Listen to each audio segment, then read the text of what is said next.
They can expect me being fed up with a lot of things.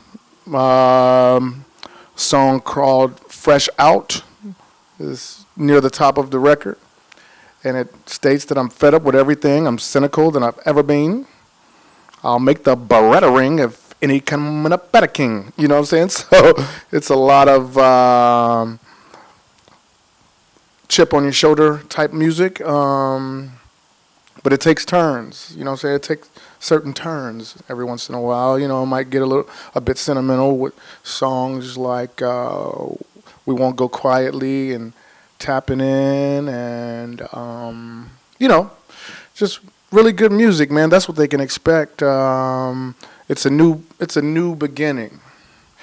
And that doesn't mean that I forgot about where I started, but it was time for a new beginning because I've been under construction for years now, trying to be as close to perfect as I can be as a human being. So, constructing my own planet seemed like the best thing to do. To construct it with more love, a lot more caring, and, I think people will understand that I'm just trying to make this world a better place. And if it can start through music, why not? The thing that's frustrating everybody, the lack of equality, the lack of love, the lack of togetherness, and the fear of each other that needs to be abolished. All those things are what I wanted to better with my record planet. So the whole record is my baby, so it's hard to choose one song, but oh man, I mean it's Brightfall is a super production by my producer Seven, also the producer and composer Joseph Bashara of The Conjuring, of Annabelle, of Insidious, very dark music with Seven, Joseph Bashara, and Isaac Cates with the Ordained Choir. It's humongous. As a matter of fact, we're going to shoot a mini movie because of Brightfall. It's very orchestral. That's one of my favorites. It gets me going. It's like one of those ones that the fans are going to work out to.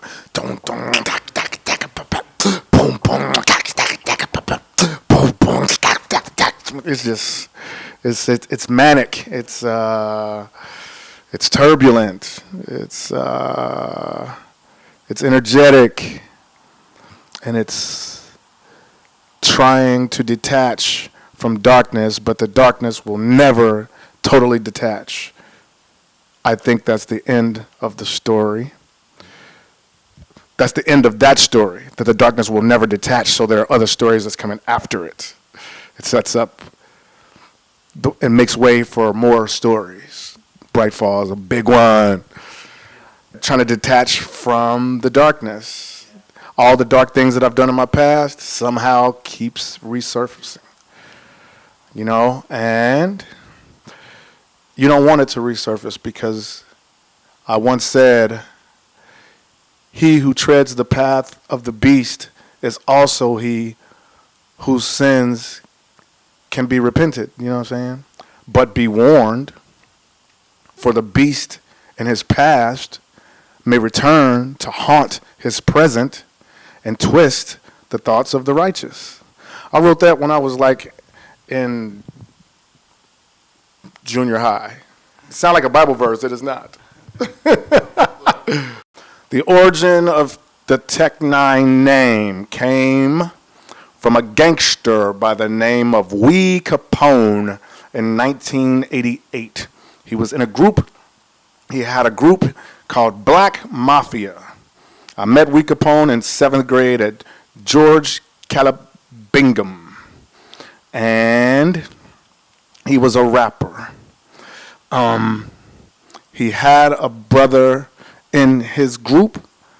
They called him Shorty Mac, but before he was Shorty Mac, he was Mac 10. Not the Mac 10 that everybody knows from West Side Connection. Much love to my brother Mac 10 from West Side Connection. But Mac 10 was Shorty Mac back then. Then he changed from Mac 10 to Short Nitty. He's in jail right now. But because his name was Mac 10, Wee Capone, the leader of a black mafia, sounds sinister, doesn't it? Wanted another gun. My fans know this story. And we went through a guns and ammo book he had at the house. Why does he have a guns and ammo book being that young? I have no idea. But because he was Wee Capone. First page. 12 gauge. Nope. I don't want that.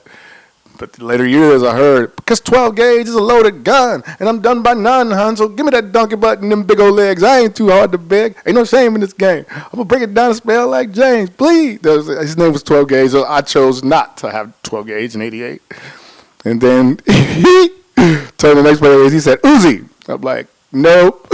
But turn years, now you got Uzi Vert. You know what I mean? Wonderful, but I didn't choose Uzi. AK-47, like, no. Went through the whole book, turned it over like, damn, we didn't find nothing. On the back of the book, it was a picture of a Tech-9. He said, Tech-9, because the way you rap, you know. I was like, yeah, that's cool. He said, that's going to be your name till we find something else. But, yes, it is perfect, but it took a turn as I started getting wiser. We spelled it different, T-E-C-H. The gun is spelled T-E-C, or Tech 22 is spelled T-E-K. Mine was spelled T-E-C-H, short for technique. Number 9 be the number of completion. Put it together, I'm the complete technique of rhyme. Tech-9, I do everything. That's why you can hear me on songs with Gary Clark Jr. and Corey Taylor, Slipknot, and System of a Down. And then you can hear me on a song with Lil Wayne and Yo Gotti and T.I. and 2 Chainz and B.O.B. And then you can hear me on songs with Kendrick Lamar and Marsha Ambrosius of Floetry and Stokely Williams from Mint Condition. You know, it just goes on and on and on. You know, I am the complete technique of rhyme. Tech-9. That's beautiful. It fits me so well.